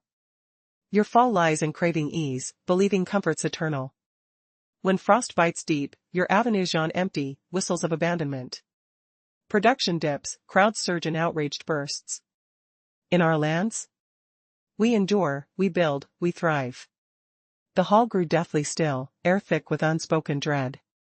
Threatening Russia wastes breath, he finished, quiet thunder. We survive the abyss, you merely devour the feast. Words crashed like icy judgment. Ursula's mouth opened wide, words clawing to break free. Just moments ago during a United Nations assembly, a dramatic confrontation unfolded that left everyone breathless. Ursula von der Leyen boldly challenged Vladimir Medinsky, declaring that Russia had permanently fallen behind. But Medinsky's unexpected retort stunned the audience, shifting the tone of the debate entirely and leaving Ursula momentarily speechless. Stay tuned as we delve into this explosive exchange, where words became weapons, and history collided with diplomacy in a way you won't forget. The atmosphere in the summit hall felt electric, like a theater stage set for a riveting performance. Delegates sat in tense anticipation, surrounded by the faint smell of coffee and paper. Vladimir Medinsky entered with an aura of calm command, his gray suit hinting at intellect rather than showmanship. Despite his measured demeanor, there was an undeniable power in his presence, eyes sharp and attentive, scanning the room as if dissecting the chaos of the diplomatic game unfolding around him. Opposite him, Ursula sat with an air of authority, her attire reflecting the blue of the European flag, a calculated choice that radiated cold solemnity. When she spoke, her voice cut through the tension like a knife, firmly proclaiming that Russia had forever lagged behind Europe. The words were sharp, drawing glances of approval from some in the room, eager to see Medinsky falter. However, he remained calm, taking a moment before responding, a conductor orchestrating a symphony of politics. Strange to hear such claims from you, Ms. von der Leyen, he began, his tone steady yet penetrating. The Soviet Union rebuilt Europe from the ashes after the Second World War. It was not mere rhetoric, it was our resources and efforts that lit your cities. There was a hushed reverence as his words echoed, reminding everyone present of the deep roots of history overshadowing the present debate. Ursula faltered just slightly, attempting to mask the surprise with an insincere grin, but the edge of intimidation lingered. Ursula quickly pivoted to rhetoric, bringing up the supposed modern-day isolation of Russia and the nation's perceived technological shortcomings. Medinsky met her assertions with a half-smile, stirring the room's energy. A pariah, he echoed. You label a nation that launched the first human into space an outcast? Your accusations are amusing. Are you not using engines we manufactured for your vehicles? His words landed like a bell tolling in the silence. Everyone felt the gravity of his claims, challenging the very foundations of modern narratives. As Ursula stumbled through her arguments, now fresh with desperation, Medinsky held strong, a calm amidst the storm. You're isolated, losing markets, she insisted, but he replied, funny, isn't it? Many nations, China, India, Turkey, continue to engage with us. His eyes, sparkling like cold fire, pierced through her claims. The world's landscape is wider than Europe and America. Today, it sees who can actually act and who merely speaks of a green future. Tension thickened as delegates exchanged sideways glances. Medinsky's measured discourse made it clear, facts are steadfast, unyielding. Your energy crisis, your reliance on our resources. Is it not telling? The audience resonated with his points, each quietly weighing their own country's precariousness against the backdrop of this unfolding dialogue. Ursula's last resort was to illuminate the youth's exodus from Russia, trying to depict a grim future devoid of promise. Medinsky chuckled softly, his amusement genuinely bewildering. Youth departing? They always do. But it's more complicated than that. With each word, he countered her emotional lunge with facts, reinforcing that history wasn't something to be rewritten out of convenience. The summit remained in riveting silence, as each speaker volleyed their beliefs. With the weight of past events bearing down on them, the urgency was palpable. Would truth emerge from this exchange, challenging the consensus that had formed around misconceived narratives? Or would it become yet another tale lost in the annals of political theater, powerless against the tides of history? As we unravel this diplomatic clash, we're left with haunting questions. What defines a nation's strength, its past, resilience, or the narrative spun in modern politics? How will this exchange shape the future dynamics of international relations? The echoes of their words linger, compelling us to reflect deeply on the essence of unity and the fight against division in our rapidly changing world. In a dazzling moment at the United Nations Assembly just moments ago, Ursula von der Leyen openly challenged Vladimir Medinsky. She boldly proclaimed that Russia is permanently lagging behind, but Medinsky's response left the room in stunned silence, turning the debate on its head and rendering Ursula momentarily speechless. Stay tuned to uncover the shocking twists of this diplomatic confrontation. As the tension in the assembly heightened, Ursula's words echoed loudly through the hall, reverberating with a sense of urgency. Russia seeks to divide us, she declared, sweeping her gaze across the audience, yearning for their solidarity. We must show that the world remains united. It is not just a political issue, it is a matter of conscience. Some European delegates burst into applause, while others stood in a show of support, fueling her confidence. Medinsky, however, remained composed as he rose with deliberate calm. The stillness of his face captivated attention, creating an air of anticipation. Madame von der Leyen addresses the assembly, he remarked, noting the shift in the room's dynamics. What does that reveal? She's no longer debating me but seeking validation from all of you. Why? Because her arguments crumble under scrutiny. A profound pause followed his assertion, one that resonated like thunder in the silence. Ask yourselves, he continued, looking firmly at the audience, why has Russia become today's focal point? Why does every conversation circle back to us? A murmuring crowd exchanged glances, perhaps sensing the truth in his words. If Russia is as weak as you claim, why discuss us daily? Why impose countless sanctions if we do not matter? Why invest hours in summits, dismissing us as irrelevant? His gaze fixated on Ursula, inflected with an unsettling clarity. Russia is a reality you cannot overlook. The louder you demand condemnation, the more apparent it becomes.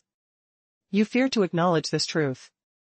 Each word fell heavy, rippling through the assembly like stones dropped into still water, shifting the conversation into uncharted territory filled with emotional weight and palpable tension. With every argument, it seemed, Medinsky was sculpting a case that brushed against the very foundations of international relations. The stark contrasts laid bare an unexpected clash, a battle not just of words, but of perspectives, histories, and futures entwined in the fabric of global diplomacy. What would happen next? Would Ursula retaliate or will Medinsky maintain his formidable stance? As the moment hung in the air, the stakes had never felt higher. In a world where global power dynamics shift in mere moments, tensions rise at the United Nations, where a remarkable confrontation unfolds between Ursula von der Leyen and Vladimir Medinsky. As heated words fly, who will walk away unscathed, and what hidden truths might surface? In a dimly lit conference room, Medinsky challenges Ursula. Why waste hours at summits when isolation drowns our discussions? His eyes lock onto Ursula's, steady bullets of truth piercing through the political facade, making her squirm. The reality is that you cannot ignore Russia. Your cries of condemnation only highlight your fear to confront this fact. The impact of his words is as heavy as stones sinking into the depths of still water, a silence envelopes the audience. Now, no more veiled phrases. It's personal. Ursula, rallying her thoughts, responds, we speak about you because you threaten global stability. Your actions undermine international law. With a graceful but firm wave of his hand, Medinsky counters, no, you speak of us because, without Russia, your crises become unsolvable. When prices surge, it's Russia's fault. When farmers revolt, you point fingers at us. Russia is your universal scapegoat, but this isn't politics, it's a diagnosis. A murmur ripples through the crowd, some delegates exchange glances, a smirk appearing on a few faces. Ursula pales, caught off guard. Do you want the world to condemn us? He continues, a glimmer of defiance in his gaze. But let me remind you, the world extends beyond Europe. There's Asia, Africa, and Latin America. They grow wary of your slogans. Discerning your offer is not of justice, but control. The more you shout about the international community, the clearer it becomes, it's about your own interests. The intensity of his declaration strikes like a lightning bolt, freezing the room. Moments ago, applause for Ursula fades into an eerie stillness. Medinsky leans back, proclaiming indifferently, Russia doesn't seek affection. We demand recognition. And today, Madame von der Leyen, you provided evidence, your statements confirm no global agenda can be forged without Russia. The chilling atmosphere thickens, no applause follows this ultimatum, just a heavy silence settling over the room. Ursula's grand appeal has crumbled, and despite her determination, the weight of Medinsky's calm rebuttal leaves her momentarily speechless. However, she is not ready to retreat, her face, pale and tense, conveys a fierce resolve. As these titans of diplomacy circle each other, what surprising twists lie ahead in this battle of wits and convictions? Will the international community take heed of Medinsky's pointed arguments, or will Ursula regain her footing to strike back? The stakes are high, and the outcome uncertain. A challenge emerged just moments ago at the United Nations General Assembly. Ursula von der Leyen confronted Vladimir Medinsky in a dramatic exchange that captured the world's attention. She claimed Russia had fallen behind for good, but Medinsky's retort left the audience in stunned silence. His words turned the tide of the discussion, leaving Ursula floundering. Stay tuned for the details of this astonishing confrontation. As the atmosphere in the room thickened, it felt as if a heavy weight had settled over the assembly. Medinsky entered calmly, exuding an undeniable presence that commanded respect. Dressed in a subtly patterned gray suit, he appeared less like a politician and more like an intellectual, the kind of person who doesn't rely on theatrics. His sharp features embodied authority, yet his keen eyes revealed insight and knowledge, like a scholar deciphering the complexities of diplomatic negotiations. The tension was palpable. Across the room, Ursula von der Leyen sat poised, her blue suit echoing the colors of the European flag, a calculated choice that radiated cold precision. There was an intensity in her demeanor as she boldly addressed the assembly, asserting that Russia had forever lagged behind Europe. Her words were sharp, a damning indictment of what she claimed was a wasted future for Russia. Laughter resonated softly among delegates who sided with her stance, but Medinsky took his time before responding, as if composing a symphony of reason before the crescendo. You know, Ms. von der Leyen, he began softly, it strikes me as odd to hear such assertions from you. His voice, while gentle, sent ripples through the audience. The Soviet Union was instrumental in rebuilding Europe post-World War II. His eyes glinted as he spoke of the tangible contributions, power plants and factories, and how they illuminated the cities she now revered. A hush fell over the assembly, the gravity of his words sinking in. Ursula tried to mask her surprise, her smile faltering. That reconstruction was a cooperation of allies, she retorted, though the confidence in her voice was waning. Without American assistance, you wouldn't have succeeded. Medinsky chuckled softly, a touch of irony in his tone. Indeed, they offered loans, but we provided bread, fuel, and steel. Tell me, what sustains life in a crisis? Diplomats exchanged glances, the question hanging heavily in the air, yet Ursula attempted to shift the narrative, pressing that Russia was isolated and technologically behind. Medinsky let out a calm, almost amused response. Isolated, you say? A curious claim, considering half of the nations attending this summit have signed new agreements with us. With each statement, the crowd felt the deepening weight of his assertions. While Ursula desperately grappled for her footing, she noted the subtle shift happening among the delegates. The idea that Russia was an unchangeable relic was crumbling under the weight of facts. Ursula attempted to regain control. Your economy relies on resources. Without gas and oil, you are nothing. Europe, on the other hand, is progressing towards greener technologies, while you cling to the past. Yet Medinsky, with unwavering calm, countered. Those green technologies you speak of? When winter arrives, you revert to burning coal and oil. It's not an accusation, but a reality. An unusual silence enveloped the room. Even the skeptics found it hard to dismiss the truth of the energy crisis looming over Europe. Ursula's composure faltered as the anxiety of the moment crystallized around her. She pressed on, but as she spoke about the turmoil faced during conflicts initiated by others, Medinsky leaned in, his gaze unfaltering. Aren't conflicts such as those in Iraq or Libya also to blame for suffering? He asked, his tone mild yet piercing. There was a stir in the room, for every word felt heavy with consequence. You demand we forget our past, he continued, as if history can be rewritten to fit momentary political rhetoric. We cannot erase the contributions made by countless Russians. The tension swelled like a brewing storm. The delegates were caught between the ferocity of emotion and the cold weight of history. Ursula could feel the ground shifting beneath her. Look at your young people. They are leaving, abandoning their future here, she exclaimed. Her voice trembled slightly, buying time in a bid to maintain her argument. Medinsky, however, responded not with anger, but with a quiet laugh, almost compassionate. Of course they leave. Youth has always sought horizons, but do not mistake movement for loss. And just when it seemed the discussion would turn back, he leaned closer and paused. The room held its breath, each delegate hanging on his words. Would he solidify his argument or unleash a devastating truth? As uncertainty loomed, the world outside continued to shift, and in that moment, everything felt precariously poised on the brink of revelation. Once upon a time, at a crucial United Nations assembly, an astonishing confrontation took place that would reverberate through the halls of diplomacy. Ursula von der Leyen boldly claimed that Russia would forever be left behind. But in a moment that shocked the audience, Vladimir Medinsky's response brought silence to the hall. His words turned the discussion upside down, leaving Ursula disarmed and stunned. Stay with me as I unfold this riveting encounter where history and emotion collided, offering profound insights into modern geopolitics. A hush enveloped the assembly room, akin to an electrified theater about to witness a dramatic act.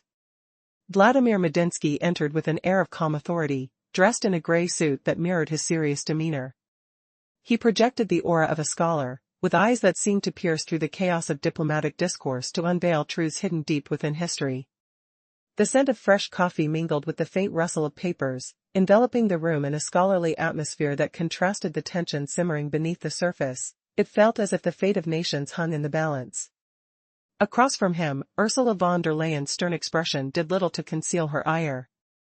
Dressed in a meticulously chosen blue suit, almost militaristic in its precision, she exuded an intensity that demanded attention.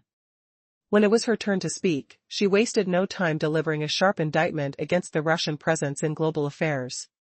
Her declaration that Russia was eternally behind Europe rang like a sentencing decree. Murmurs of support rippled through the hall. But Medinsky remained unfazed. Taking a deliberate pause, Medinsky leaned slightly forward, reminiscent of a maestro signaling an orchestra to commence. Then his voice emerged, soft yet resonant, cutting through the murmur like a knife. Madame von der Leyen, it's peculiar to hear this from you. The Soviet Union rose to revive Europe from the ashes of World War II. Not through empty slogans, but by delivering real resources that brought light back to cities you now claim define Europe. The quiet intensity in the room shifted palpably. Ursula attempted a smile, but her lips betrayed her with a tremor of surprise. Medinsky's historical acknowledgement was a conviction that staggered her plans for the debate. The tension escalated as he continued. You claim to champion families torn apart, yet dare I remind you of the innocent lives extinguished by your wars in Iraq, Afghanistan, and Libya? His challenge hung in the air, provoking discomfort among those who had previously applauded Ursula. He paused, allowing the weight of his words to settle like a thick fog. The room held its breath. I am a historian, he revealed. And history is seldom pure. It's a continuous choice between suffering and hope. Russia clings to hope. We do not shy away from our pain, we incorporate it into our strength. His tone softened, becoming almost human. You speak of my nation's past as a burden, but I see the resilience in our survival.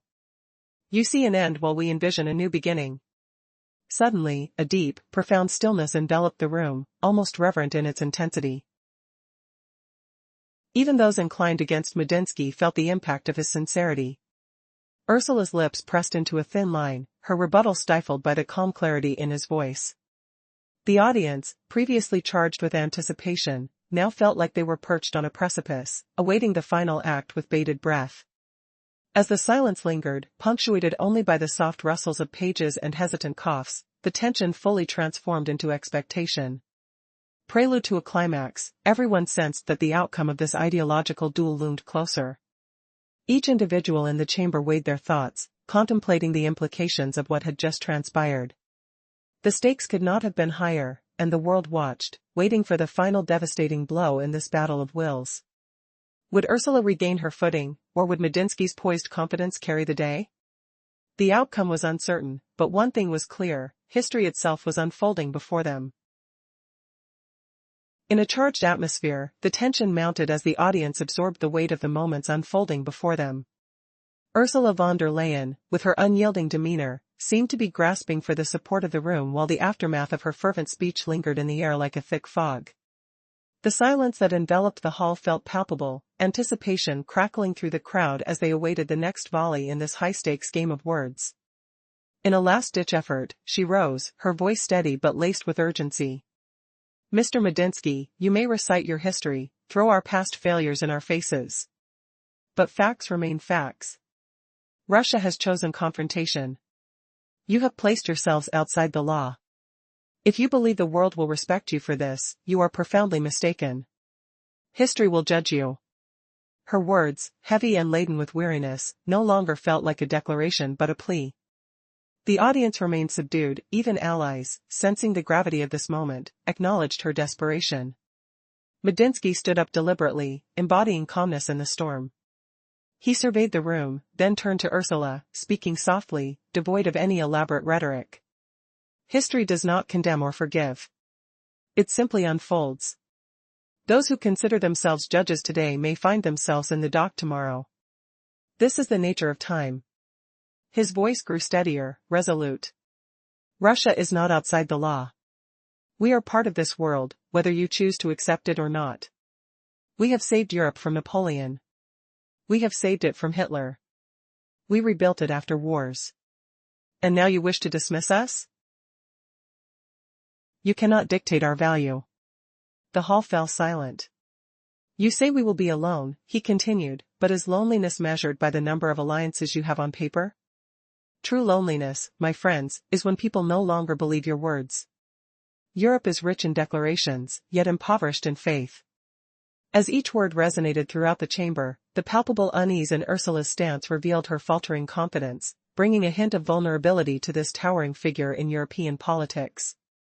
The essence of the exchange hung thick in the air. As a flashback emerged briefly in Medinsky's mind, he recalled the bustling buzz of past peace summits, a different time filled with hopeful laughter and camaraderie, but transformed now into a battlefield of ideologies and bitter confrontations. The scent of old wood and leather mingled with the despair of unyielding tensions. Tension crackled, demanding the audience's attention. They seemed to hold their breath, aware that this exchange could alter the course of history moment by moment. In a recent moment on the world stage, a fierce debate ignited between two powerful figures at the United Nations General Assembly. Ursula von der Leyen confronted Vladimir Medinsky with a bold statement: "Russia is forever lagging behind Europe." But Medinsky's response was not only calculated, it was a masterclass in historical revisionism that left the assembly in stunned silence. What secrets did he reveal that turned the tide of the discussion and left Ursula speechless? As the tense atmosphere crackled, one could almost taste the bitterness in the air. The room smelled faintly of coffee and perspiration, a stark contrast to the posh setting of political power. Vladimir Medinsky, dressed in a modest gray suit, navigated into the space with the calm certainty of someone who had faced intensity before. His sharp features exuded a quiet discipline, yet his penetrating glance scanned the room as if he were a historian piecing together a complex puzzle of human interaction. Across the aisle, Ursula von der Leyen maintained a facade of poise. Her suit, a flawless shade of blue, sent a chilling message of European dominance. When she spoke, her words dripped with iciness. "Russia has lost its place in the world," she declared, abandoning technological progress. Soft chuckles rippled through the assembly, echoing the growing anticipation for her opponent's retort. Medinsky took a deliberate breath, pausing for effect like a conductor preparing for an orchestra. "Curiously, you say we are isolated," he began with an unsettling calm. "But isn't it ironic that the country that sent the first human into space is seen as a pariah?" His words landed with the force of a drumbeat, hanging in the air like an unshakable truth. The room fell silent, tension building as even the translators hesitated. With grace tempered by intellect, he continued, "We are not merely a land of resources, we have shaped engineering marvels, powered cities, and illuminated the heart of Europe after the war." The whisper of disbelief spread as some audience members exchanged glances, now caught in a historic confrontation they could not ignore. Ursula shifted nervously, attempting to regain the narrative. "Your economy relies on fossil fuels. Europe has chosen to lead with green technology." Her voice rose, revealing an underlying trepidation. But Medinsky was prepared. "Yet, when winter comes, who relies on coal and old oil?" "You've yet to walk your talk," he interjected calmly, dismantling her argument piece by piece. Emotional tension rippled through the room. An undercurrent of fear cloaked many in disbelief. They were witnessing the veiled struggle of ideologies. "Is it not true, Madame von der Leyen, that it is easier to shout than to engage with the depths of our shared history?" Silence enveloped the chamber once more. As voices rallied, a lone applause broke the tension. It was soft, hesitant, yet heavy with surrender and respect for the audacity of the exchange. Medinsky's face remained a mask of calm. There was no victory dance, just an acceptance of hard-wrought truth. Ursula's gaze fell, perhaps realizing that words alone would not sway the steadfast currents of history. What remains at the heart of this confrontation? A clash of ideologies and power. It is clear that while one may speak loudly, it is the quiet truths that resonate and forge paths in our collective narratives. As the audience processed this exchange, it was evident, they were not simply witnesses to an argument, they had encountered a moment steeped in the complexities of history and belief. What happens when the past collides with the present? In this drama, ideas arose, each weighted with the shadows of their origins and the light of potential futures. The debate is far more than a simple exchange, it's a reminder that every word carries the weight of countless histories. What future paths will these two nations chart as echoes of this encounter resonate in the chambers of power? Could you imagine a world leader shattering decades of global myths in? Have you ever wondered what happens when history itself fights back in a room full of world leaders? Just 5 minutes ago, at the United Nations General Assembly, the unimaginable unfolded. Ursula von der Leyen hurled a fiery challenge at Vladimir Medinsky, declaring Russia was eternally behind Europe. But his reply? It froze the entire hall, turning the debate upside down and stripping her of every argument. Can one man's words truly reset the world's view of a nation? Listen close, because this tale will shock you senseless with twists you never saw coming. Imagine the faint rustle of papers shuffling like whispering secrets, the sharp scent of brewed coffee mingling with polished wood, tension crackling in the air like static before a storm. Each breath feels heavy, skin prickling under the weight of unspoken power games. In the grand theater of the UN Summit Hall post-session, energies pulsed like electric currents. Tables curved in a U-shape, miniature flags fluttering subtly as if alive. The air carried the musty aroma of aged documents and faint coffee steam, evoking a dusty library heated by hidden frictions. Adversaries posed as colleagues, their bodies tense, sweat beads forming on brows from the invisible heat of rivalry. Across sat Ursula von der Leyen, her features pulled taut, a blue ensemble mirroring European flags with icy precision. Could this setting explode into something more? Lips parted, words ready to strike. She began her tirade without mercy. Russia has lagged forever, she claimed. You've squandered time, lost allies, erased your own tomorrow. Her tone sliced like a verdict, drawing smug grins from allies savoring the assault. Medinsky waited, like a maestro before the crescendo. When he spoke, his voice cut low yet pierced every ear, shattering expectations. Odd to hear that from you, Madame von der Leyen, he said. After all, the Soviet Union rebuilt Europe from rubble post-World War II. Real factories, energy, engineers flooding back light to your cities, heart of the continent. His calm held more thunder than any shout. The room hushed, her smile faltering at this unignorable reminder. Was cooperation alone the answer here, or did history crave acknowledgement?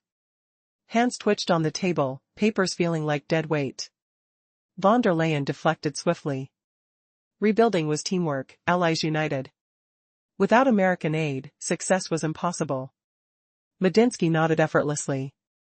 Yes, aid came from the States. Yet what form? Debts, interest-laden loans. We offered bread, fuel, steel, essentials for survival. Guess which mattered more? Diplomats exchanged glances, chairs creaking softly under shifting weights. She faltered, fingers tightening, nerves showing. Her eyes darted, seeking ground. How could past debts shift present balances? The question lingered, sharp as a pin drop in quiet. Frustrated, she pivoted. Fine, history aside. Russia's an outcast now, isolated, markets fleeing, modern world alien to her.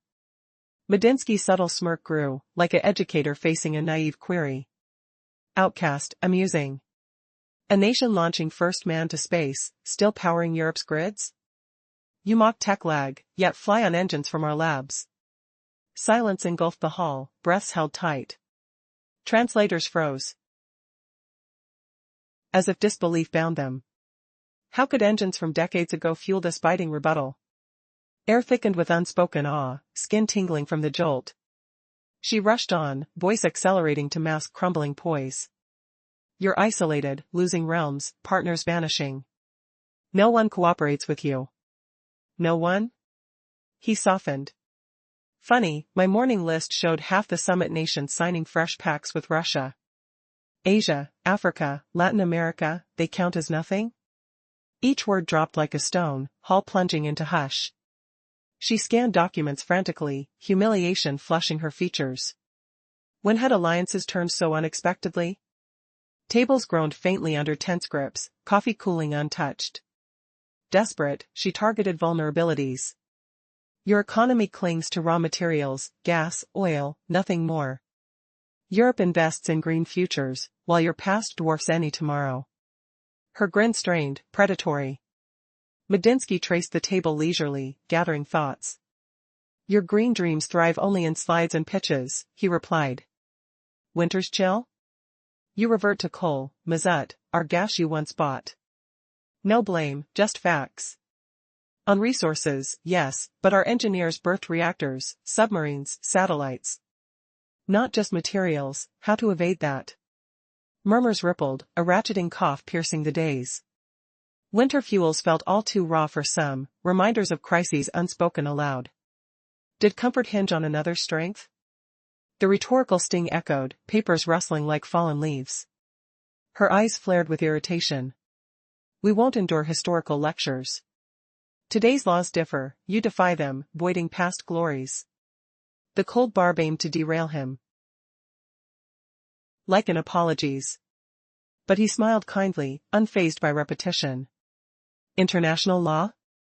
When NATO pounded Belgrade, was that lawful? Libya shredded, by the rules? He leaned forward, gaze burning cold.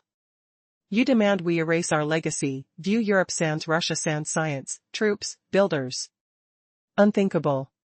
History defies momentary slogans. The hall startled, whispers buzzing. Had boundaries crossed too far?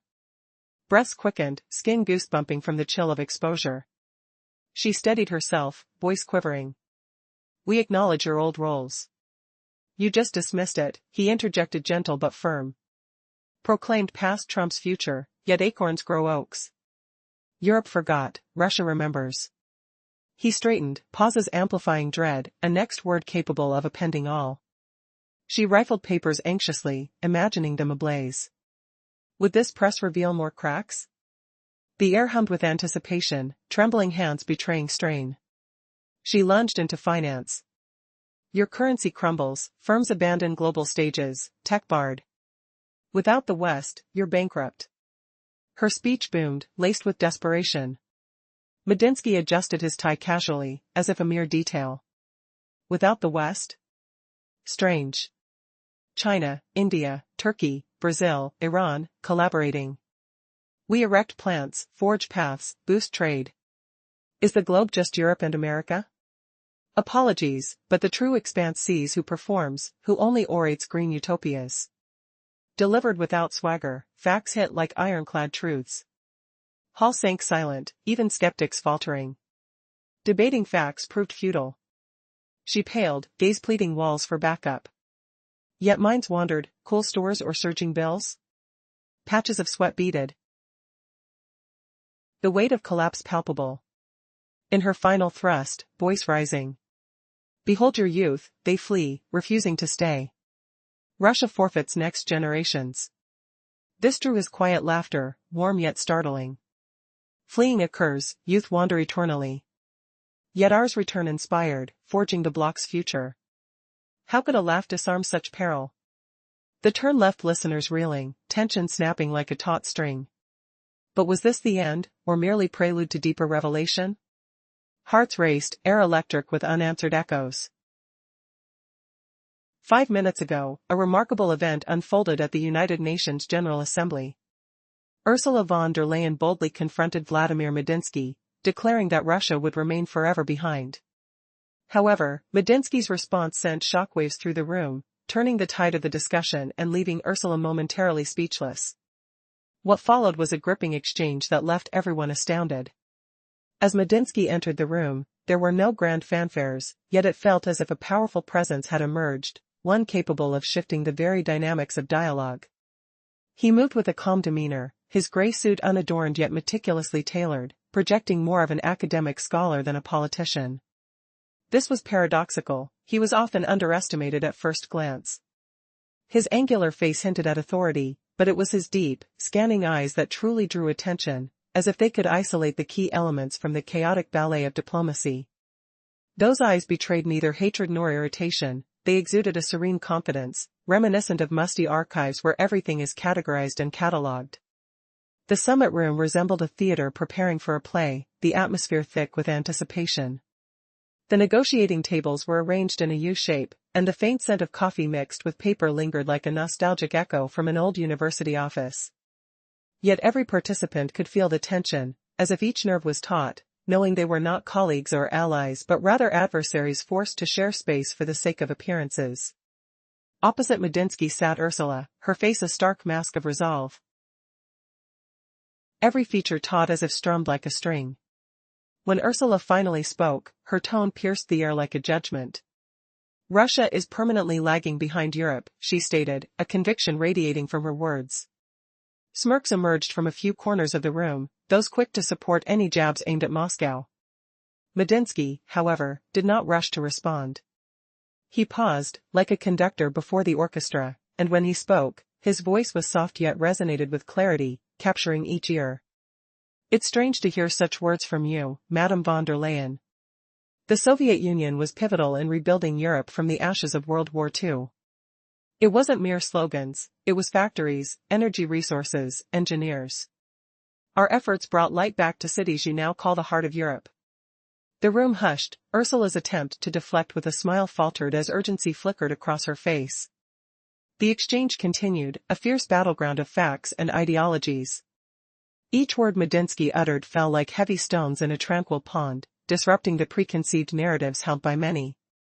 He dissected Ursula's arguments with a historian's precision, leaving her struggling to maintain her footing. The clarity of his points turned the room into a courtroom, where history itself became the judge, rather than a mere legal arbitrator. As the debate intensified, a sense of surging energy enveloped the space. Diplomats exchanged worried glances, uncertainty hung heavily in the air. They were witnessing more than just a verbal sparring match, they were in the presence of ideas clashing with devastating grace. Medinsky's calm yet powerful rhetoric began whittling away at Ursula's defenses, revealing the shaky foundations of her assertions. Finally, amidst the escalating tension, Ursula attempted to retake command of the narrative, declaring that Russia's economy relied heavily on raw materials. Yet, Medinsky countered, delving deeper into the fabric of reality and pointing out that while raw resources ground the wheels of economy, history is built upon the shoulders of innovation and skill. Your green technologies, he remarked, work only on paper and in presentations. When winter descends, you revert to coal, to oil, and to natural gas you previously purchased from us. Each revelation struck like a flash of lightning, illuminating the underlying truths everyone preferred to overlook. The air thickened as each fact landed, and Ursula's facade began to crack. Her nervous attempts to regain control only fortified Medinsky's position, as he wielded history like a sword, sharp and unyielding. The debate had transformed into something far more profound, it was a duel of legacies, where each side sought to define the future in stark terms of the past. As the conversation progressed, it became evident that the narrative was shifting, and the question loomed, who truly held the reins of power in a world rife with complexities? In the end, aspirations collided with realities, leaving the audience questioning everything they thought they knew about the competitors at this monumental gathering. As Ursula made one last desperate bid to sway the conversation, she was met with an unexpected retort that left everyone reeling. What would be left unsaid when their battle of wits concluded, and what truths would emerge from the shadows of history? In a charged atmosphere at the United Nations Assembly, an astonishing confrontation unfolded. Ursula von der Leyen challenged Vladimir Medinsky, boldly asserting that Russia would forever lag behind Europe. Yet, Medinsky's unexpected retort left the hall in stunned silence, altering the very course of the discussion. What could he possibly say to counter such a forceful statement? Stay with us as this narrative unravels, revealing astonishing twists that challenge our understanding of history and power. Amidst the formal decorum of the summit room, a tension simmered palpable enough to cut through the air scent of coffee and paper. Medinsky entered without fanfare, but his presence demanded attention. Dressed in a subtle gray suit, he maintained the easy demeanor of one accustomed to the spotlight yet devoid of theatrics. His sharp facial features projected authority, framing eyes that were thoughtful rather than hostile. As Ursula faced him, her expression was poised but taut, her blue suit reflecting a calculated coldness. When granted the floor, Ursula did not hold back. Russia has permanently fallen behind Europe, she declared, her voice cutting through the atmosphere like a knife. You've wasted time, lost allies, and nullified your future. A few nodded approvingly, but Medinsky paused, as if composing himself before an orchestra, and then began to speak. It's strange to hear this from you, Madame von der Leyen. The Soviet Union rebuilt Europe from the ashes of World War II. This was no ordinary exchange, his words hung heavily, reverberating through the room. Ursula attempted to brush aside his historical reminder, shifting the arena. Let's talk about the present. Russia is an outcast in the modern world, she continued, trying to regain control. Medinsky, unfazed, responded softly, an outcast? How peculiar. A country that launched the first human into space still holds sway over energy supplies to Europe? With each fact he presented, Medinsky's calmness became an accusatory force, striking down Ursula's attempts to belittle Russia. The audience shifted, feeling the tension tighten. Would this exchange reveal a deeper truth about power dynamics in the modern world? Eager to retake the conversation, Ursula brought up current crises. Your economy relies solely on natural resources. Without gas or oil, what do you have left? Medinsky, measured yet confident, replied, ironically, while we may be rich in resources, we also birthed the first reactors and satellites. Her brow furrowed, realizing the depth of his arguments was unlike anything she faced before. As he spoke, it became clear that the rhetoric of modernity and progress stood on precarious ground, just as the energy crisis loomed heavily over Europe. What would she say next? How could she counter the steady tide of his historical assertions? The stakes were rising as every gaze in the room filled with anticipation. Then, Ursula shifted gears, her words dripping with urgency. Look at your youth. They are leaving in droves. Russia is losing its future. This was a desperate attempt to strike a nerve, to corner Medinsky. With an almost amused demeanor, he chuckled softly, offering a counterpoint that stunned the audience.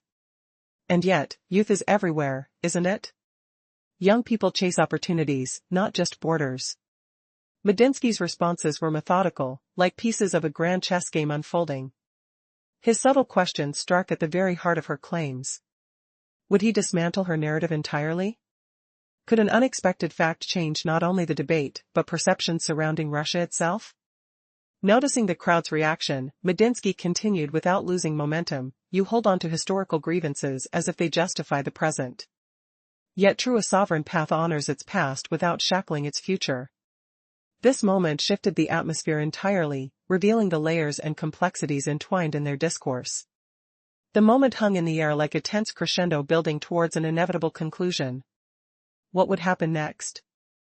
Would Ursula regain command, or had Medinsky's deft maneuvering sealed the fate of their debate? As the audience leaned closer, the echoes of history, power, and the future crackled with potential energy, demanding resolution.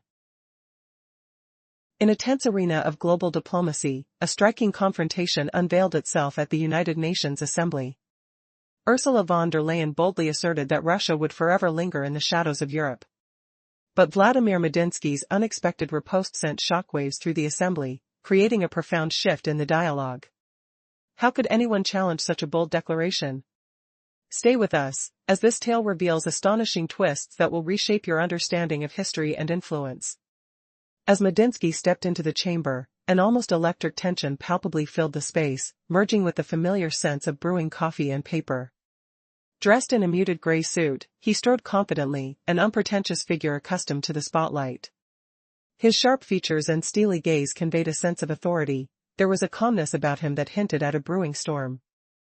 Facing him, Ursula exuded poise, yet her eyes betrayed a taut intensity. Clad in a meticulously tailored blue suit, a color symbolizing European unity, she seized the opportunity to speak, her words slicing through the charged air. Russia, she declared, has undeniably fallen behind Europe. This is an inescapable truth. You've squandered opportunities, alienated your allies, and jeopardized your future. As some nodded, Medinsky paused, the room holding its breath as he prepared a calculated retort. Odd to hear such statements from you, Madame von der Leyen, he began deliberately. The Soviet Union was integral in rebuilding Europe after World War II. It wasn't just ideological talk, it was actual factories, energy supplies. Engineers restoring cities you now proudly claim as the heart of Europe. His words hung heavily, resonating throughout the hall. Ursula's confident facade began to falter as she reacted. Let's focus on the current landscape, shall we? Russia stands isolated today, having lost its edge in technology and diplomacy. Medinsky countered, the corner of his mouth twitching upward slightly. Isolated? A bit paradoxical for a nation that not only launched the first human into space but continues to supply Europe with essential energy. Perhaps you're mistaken about our narrative. Each fact he articulated toppled her assertions like a house of cards. The audience felt the shift, an electric anticipation buzzed in the air. How would Ursula respond to such an audacity? She quickly pivoted, pressing further, but your economy hinges on natural resources. Without oil or gas, what remains? The future of technology lies in innovation, not reliance on the past. Medinsky, calm and unyielding, replied, it's ironic you say that. Yes, we are rich in resources, but we also pioneered the first nuclear reactors and satellites. Are you truly writing us off as relics of a bygone era? Ursula sensed the gravity of his counter-arguments weighing heavily upon her. As he spoke, the precarious balance of modern discourse became evident, particularly with the looming energy crisis threatening Europe's stability. Would she regain the upper hand? Suddenly, seizing on a different vein, Ursula declared, look at your youth. They are leaving in droves. Russia is shedding its future generation. This desperate dig aimed to provoke a reaction, yet Medinsky simply chuckled softly, almost pityingly. Ah, but the youth are everywhere, chasing dreams, not confined by geographical borders, he replied smoothly, his words like chess pieces strategically moved across a board. His responses were composed and nuanced, effectively dismantling her narrative piece by piece. Would these unexpected insights reshape the political landscape they were arguing over? Noticing the audience's shifting engagement, he continued, you cling to historical grievances as if they justify today's actions. A true sovereign state honors its past while embracing its future. This pivotal moment shifted the atmosphere profoundly, exposing the intricate dance of history and ambition that enveloped their discourse. The tension was palpable, each word from Medinsky a careful dance around Ursula's claims. Now, would she recover her authority, or had Medinsky's tact and deft maneuvering sealed the fate of their dialogue? The assembly sat on the edge of revelation, burdened with the weight of history and the possibility of change. The stage was set for an unexpected conclusion amidst echoes of power and legacy, waiting for the next move in this unfolding drama.